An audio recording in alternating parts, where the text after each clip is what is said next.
जिन्ना, इमरान खान और ओवैसी मुसलमानों की आवाज नहीं है। मुसलमानों की आवाज वो महात्मा है जो राजघाट पे सो रहा है। मुसलमानों की आवाज वो पेड़ हैं। जब देश की आजादी की लड़ाई लड़ी जा रही थी तो सैकड़ों उलेमाओं को उन पे लटकाया गया था। मुसलमानों की आवाज वीर अब्दुल हमीद की छाती से टपका वो लहू है जो भारत माता की जय बोलता है। मुसलमानों की आवाज, माफ करना सुधांशु जी, जिन्ना कभी नहीं हो सकते, ओवैसी कभी नहीं हो सकता। मुसलमानों की आवाज समाजवादी पार्टी और बसपा और फलानी दिमागी पार्टियां नहीं है। मुसलमानों की आवाज हर वो हिंदुस्तान का हिंदू है जो हिंदुस्तान को एक रखना चाहता है। कैसी बात करते हैं? मुसलमान हिंदुस्तान का अगर है तो हिंदुस्तानी है, उसे जिन्ना से जोड़ने की गलती मत करिएगा। वो जिन्ना की आवाज पे पाकिस्तान मुसलमान ने जाना कबूल नहीं किया, गांधी के वादे पे हिंदुस्तान की मिट्टी में मरना कबूल किया। अगर गलती जिन्ना ने की तो सुनिए साहब, गलती जिन्ना ने की तो सजा हारून यूसुफ को देंगे? नहीं, 370 पे मुसलमान नहीं निकला। बाबरी मस्जिद वाले इशू पे, अयोध्या राम मंदिर पे फैसला आया, सुनिए, मुसलमान सड़क पे नहीं निकला। और आप जो ये जो बिल है, इसका विरोध हम इसलिए नहीं कर रहे कि ये हिंदुस्तान पाकिस्तान, हम इसलिए कर रहे हैं कि इस देश की संविधान के अंदर रहते हुए आप जो फैसले ले रहे हैं तो कम से कम आप फेस करने को तैयार होइएगा। आप डिवीजन करना चाहते हैं। मैं कहना चाहता हूं सम्मित जी कि आप क्या कहना चाह रहे हैं कि धर्म के नाम पे डिवीजन कर रहे हैं ये लोग? एब्सोल्युटली। और मैं कहना चाहता हूं ये धर्म के नाम पे डिवीजन करके अपनी सत्ता बरकरार करना चाहते हैं, हिंदुओं को भी मूर्ख बनाना चाहते हैं। ये एक मुसलमान को, एक घुसपैठियों को जिस दिन बाहर कर दें, आप बता देना, ये तो बैकफुट पे आए पड़े। अगर झारखंड जीत जाते तो ये फिर ताने मारते, हम ये करेंगे, हम वो करेंगे, हम ये करेंगे। आज कल से सफाई देते घूम रहे हैं, और रमेश देवगन, मेरी बात सुनिए खत्म करने से पहले, कि हमको बांट करके हुकूमत करने की हसरत बड़ी मुश्किल से निकलेगी, कलेजा चीर देगी जो बद्दुआ दिल से निकलेगी। हिंदुस्तान को मत बांटिए। देखिए, बड़ी जिम्मेदारी से मैं बात को खत्म करते, अपना कंक्लूड करने से पहले एक बात करना चाह रहा हूं। संबित पात्रा जी, सुधांशु जी, बात को सुनिए, समझिए। देश में सरकार आपकी है, ताकतवर सरकार है। 370 आपने हटाई, मैंने वेलकम किया, हमने वेलकम किया। कुछ लोग हैं जो उसके विरोध में थे, लेकिन हम लोग वेलकम किए। आप अच्छा काम करेंगे, हम आपकी तारीफ करेंगे। आपने मंदिर नहीं बनाया, मंदिर सुप्रीम कोर्ट की वजह से बन रहा है, वादा आपने किया था, लेकिन बन रहा है, हम उसका स्वागत करते हैं, ठीक है।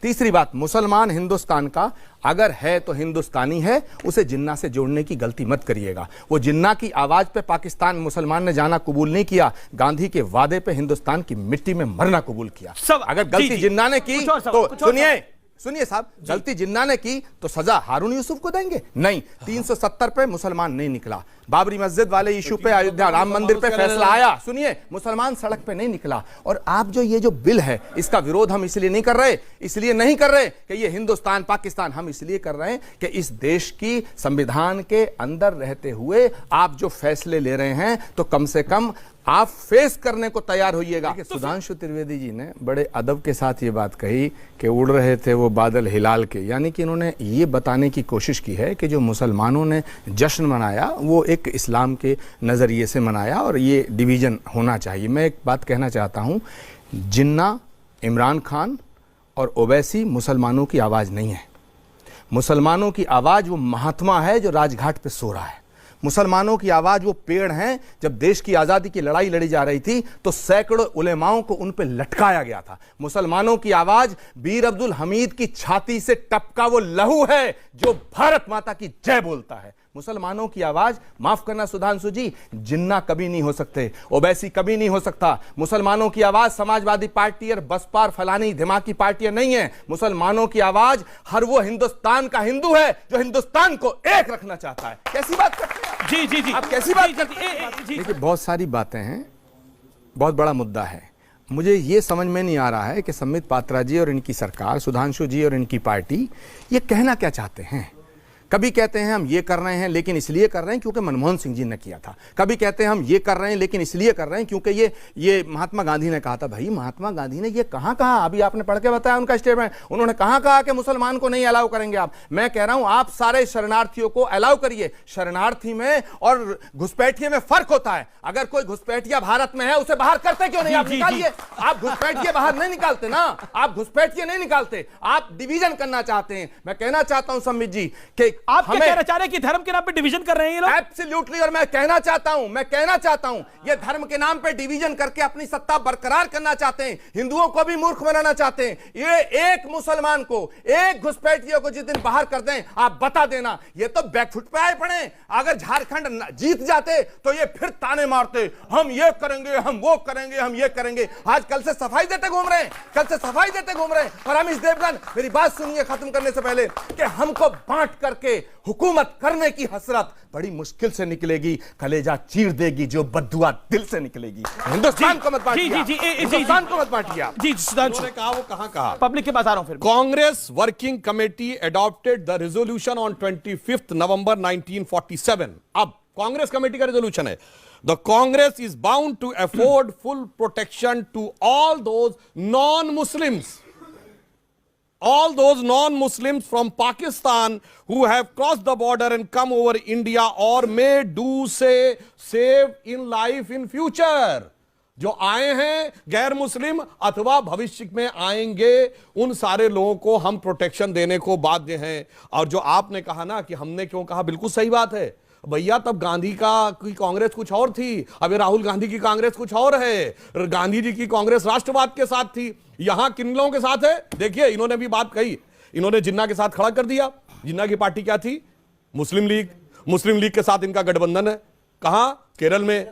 और एमआईएम के साथ आंध्र में सरकार चला चुके हैं मिलके भाई, तो ये हमेशा उनके साथ रहे हैं। और नहीं पर आप भूल गए ये शिवसेना के साथ महाराष्ट्र में है, ये शिवसेना के साथ महाराष्ट्र में भी। अमीश और सुनिए, ये कह रहे हैं कि आप सत्ता के लिए सब नहीं, कुछ कर रहे हैं। एक वाक्य पूरा सुधांशु जी, सुनिए। और इतना ही नहीं, वो महात्मा गांधी की कांग्रेस थी और डॉक्टर मनमोहन सिंह ने क्या कहा? मुस्लिम should have first right over the national resources of India. ये सेक्युलरिज्म था। इसीलिए मैं कहता हूं, आपने बोला, मैं कहता हूं अंग्रेजों ने हमको बांटा फिर भी अपने देश की खातिर, आपने हर परिवेश को बांटा कुर्सी के उद्देश्य की खातिर। जी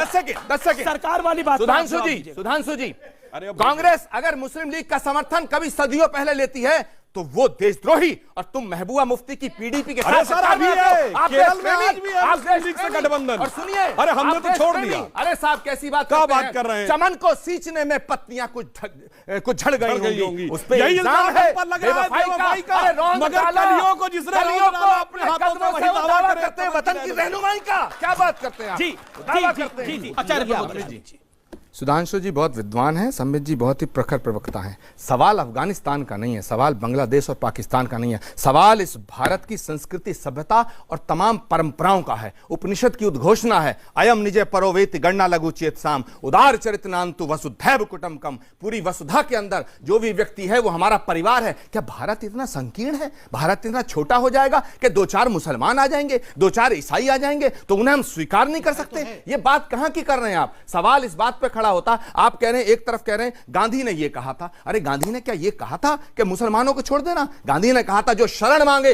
भारत का फर्ज बनता है कि उसे शरण दे, उसकी रक्षा करे। गांधी ने ये कहा था। अमिश देवगन, दूसरी बात मैं बड़े सम्मान के साथ पूछ रहा हूं, सुधांशु जी आप भी गौर करें इस बात पे। अमिश देवगन, पूरा दुनिया देखेगी आपका चैनल। मैं पूछना चाहता हूं, अगर आपको कुछ चेंज करना ही नहीं था, आप कह रहे हैं कि एक राशन कार्ड दे दोगे तो भी हो जाएगा, पोस्ट कार्ड लिख दोगे तो भी, तो फिर भाई इस बिल को लाने की जरूरत क्या थी? खाया पिया कुछ नहीं, गिलास तोड़ा चारा ना, ये क्या कहां की बात? अब आप सफाई देते घूम रहे हैं। अरे आपको अगर नहीं, आप कल तक ये कह रहे थे संसद के अंदर हम एनआरसी लाएंगे, पर इनका आरोप है कि सुनिए, दिया जलाने की वादा किया था, देश जलाने की बात अमिश देवगन जी छोड़ो ना, ये देश जलाने की बात हम कर रहे हैं। कैसी बात करते हैं? ये बोला आरोप लगा की बात हम नहीं कर रहे। सुनिए, देश जलाने की बात और देश को बचाने की बात, माफ करना, इस देश का बच्चा देशभक्त है, देशद्रोही नहीं है। नियत को बदलो, दृष्टिकोण को बदलो, नजरिए को बदलो। ठीक है, सुधांशु त्रिवेदी, मुझे इस देश में कोई देशद्रोही नजर नहीं आता।